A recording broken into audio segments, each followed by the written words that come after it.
Assalamualaikum warahmatullahi wabarakatuh. Bismillahirrahmanirrahim.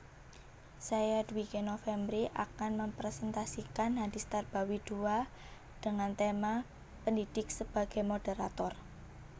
An-Nabi Hurairah An-Nabi sallallahu alaihi wasallam qala yuqbadul ilmu wa yasharul jahlu wal fitanu wa yasurul harju kila. Ya Rasulullahi wa mal harju faqala hakaza biyadihi fakharra falaka anna yuridul qotla ahrojau al-Bukhari, yang artinya dari Abu Hurairah dari Nabi Muhammad SAW bersabda, akan dicabut ilmu, tampak kebodohan, dan berbagai bencana atau fitnah, dan banyak harj atau pembunuhan. Sebagai sahabat bertanya, "Hai Rasulullah, apa harj itu?" Beliau menjawab begini dengan tangannya. Beliau kemudian menggerak-gerakkan tangannya seolah ingin membunuh. Hadis riwayat Bukhari. Kemudian mufradat atau kosakata yuqbudu yang artinya dicabut, maknanya yarfa'u ilmi atau terangkat lenyap itu ilmu. Kemudian ada wal fitanu, yaitu dan berbagai fitnah, berbagai ujian, berbagai bencana, jamak dari kata fitnah. Kemudian ada al-harju, yaitu pembunuhan. Kemudian fakhorofaha, artinya maka beliau menggerak-gerakkannya. Penjelasan atau syarah hadis. Pada hadis ini Nabi SAW menyampaikan tanda-tanda kiamat akan tiba, di antaranya ada 4 perkara, yaitu terangkatnya ilmu tanpa kebodohan, tanpa berbagai fitnah, dan banyaknya pembunuhan. Hadis ini senada dengan hadis lain riwayat Bukhari juga, yaitu yang artinya dari Abu Hurairah berkata, Rasulullah SAW bersabda, tidak berdiri hari kiamat sehingga dicabutnya ilmu, banyak gempa, semakin dekat waktu, tampak berbagai fitnah, dan banyak haraj atau pembunuhan, sehingga kamu banyak harta. Kemudian kita akan membahas beberapa tanda kiamat yang disebutkan dalam hadis. Yang pertama yaitu terangkatnya ilmu. Terangkatnya ilmu ini sebagaimana diterangkan pada hadis lain yang telah disebutkan pada bab sebelumnya, yaitu bab urgensi ilmu. Dan ulama yakni hadisnya yang berisikan bahwa Allah tidak akan mencabut ilmu yang dicabut dari dalam dada manusia, tetapi Allah mencabut ilmu dengan wafatnya para ulama, sehingga bila sudah tidak ada lagi orang alim, maka orang-orang yang mengangkat orang bodoh sebagai pemimpin, kemudian mereka ditanya sesuatu, mereka memberi fatwa yang tidak didasari ilmu, mereka sesat dan menyesatkan. Hadis riwayat Bukhari Muslim. Kemudian yang kedua yaitu tampaknya kebodohan.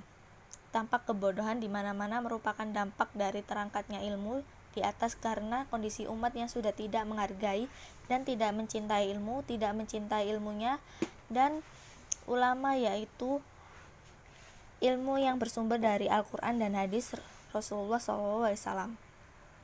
Akibat tanpa kebodohan di mana-mana, banyak orang bodoh tapi tidak merasa bodoh, bahkan sok pintar dan merasa paling pintar sendiri, sekalipun bodoh tidak perlu nasihat tapi bangga menjadi penasihat. Inilah kondisi umat manusia pada akhir zaman yang disebutkan pada hadis di atas. Mereka mengangkat pimpinan yang tidak berilmu, akibatnya mereka sesat dan menyesatkan.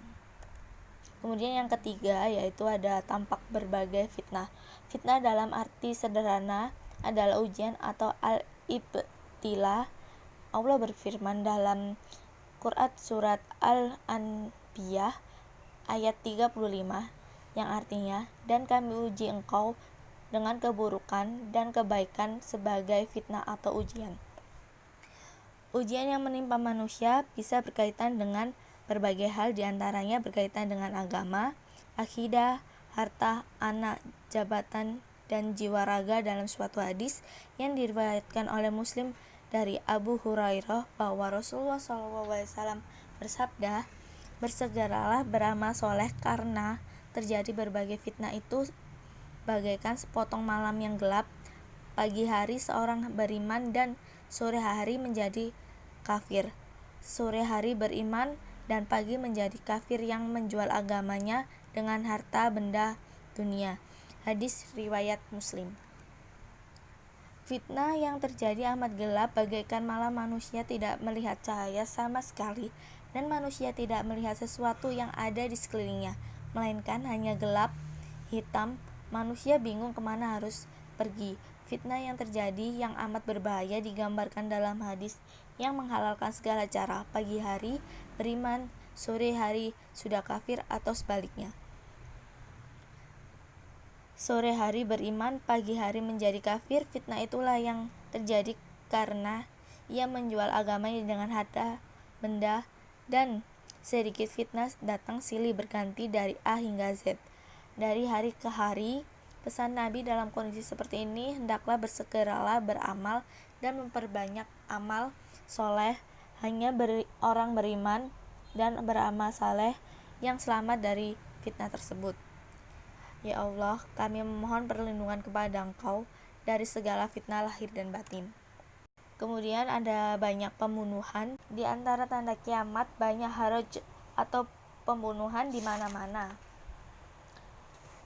baik secara terang-terangan maupun secara misterius. Haraj atau pembunuhan sebenarnya haraj merupakan bagian dari fitnah, tetapi di sini disebutkan secara khusus karena banyaknya haraj ini banyak, bahkan di antara ulama ada yang mengartikan haraj adalah fitnah. Kata sebagian orang, nyawa pada akhir zaman seperti makan kacang goreng, dapat melayang kapan saja dengan mudah sebab masalah yang kecil. Bahkan banyak pembunuhan secara massal antar kelompok dan antar geng. Rasulullah menyebutkan banyak haraj. Di antara sahabat bertanya, apa itu haraj? Beliau menjelaskan makna dengan memperagakan tangan beliau begini, dengan tangannya kemudian menggerak-gerakkannya.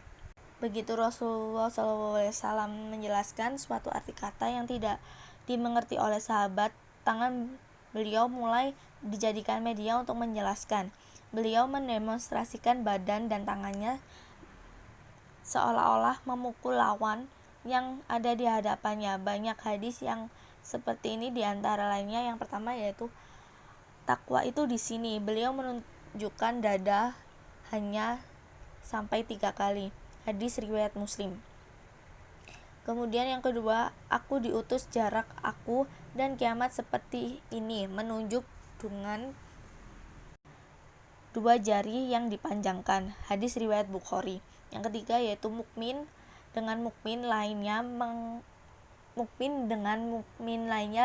bagaikan satu bangunan yang saling menguatkan. Sebagai dengan bagian lainnya, beliau menyatukan antara jari-jarinya atau jari jemari.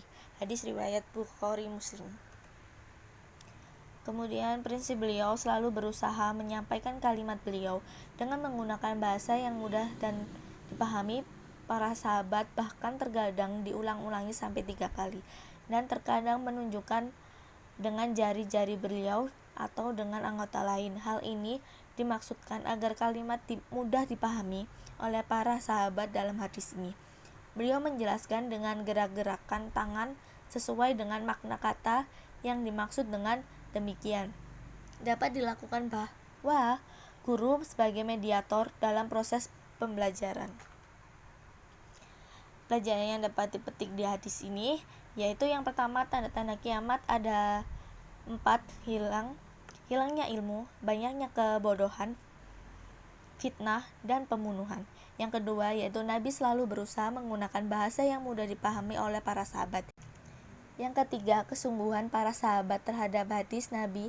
Ketika mereka tidak paham sesuatu, maka beliau akan bertanya langsung kepada beliau.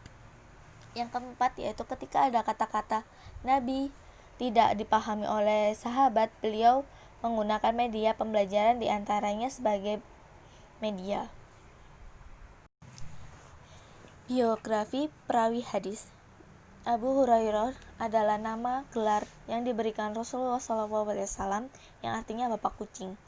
Nama asli beliau adalah Abdus Syamsi, kemudian Setelah masuk Islam pada tahun ke-7 saat perang Khaybar, ia berganti nama menjadi Abdurrahman bin al-Shakhr.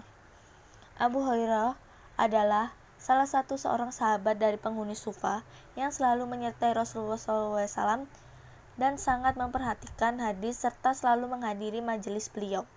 Pada suatu majelis, Rasulullah bersabda, "Siapa yang membentangkan selendang lalu aku bacakan doa, kemudian dilipat, maka tidak akan lupa apa yang ia dengar." Ar-Roddah segera membentangkan selendangnya. Nabi melakukan apa yang disabdakannya, kemudian dilipatnya. Abu Hurairah berkata, "Demi zat aku di bawah kekuasaannya, aku tidak pernah lupa apa yang aku dengar." Sejak itu Rasulullah mempersatukan kesungguhannya. Dalam hadis Ibnu Umar yang berkata, "Kita selalu bersama Rasulullah," dan Abu Hurairah memberitahukan hadisnya kepada kita. Demikian juga Umar meriwayatkan yang sama. Bukhari berkata bahwa Abu Hurairah adalah orang yang paling hafal perawi hadis pada masa hadis diriwayatkan oleh 800 orang ahli ilmu, dan diantaranya sahabat yang paling banyak meriwayatkan hadis.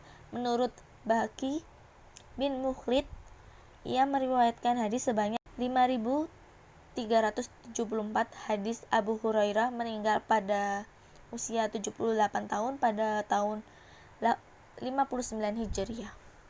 Sekian presentasi dari saya, kurang lebihnya mohon maaf. Wassalamualaikum warahmatullahi wabarakatuh.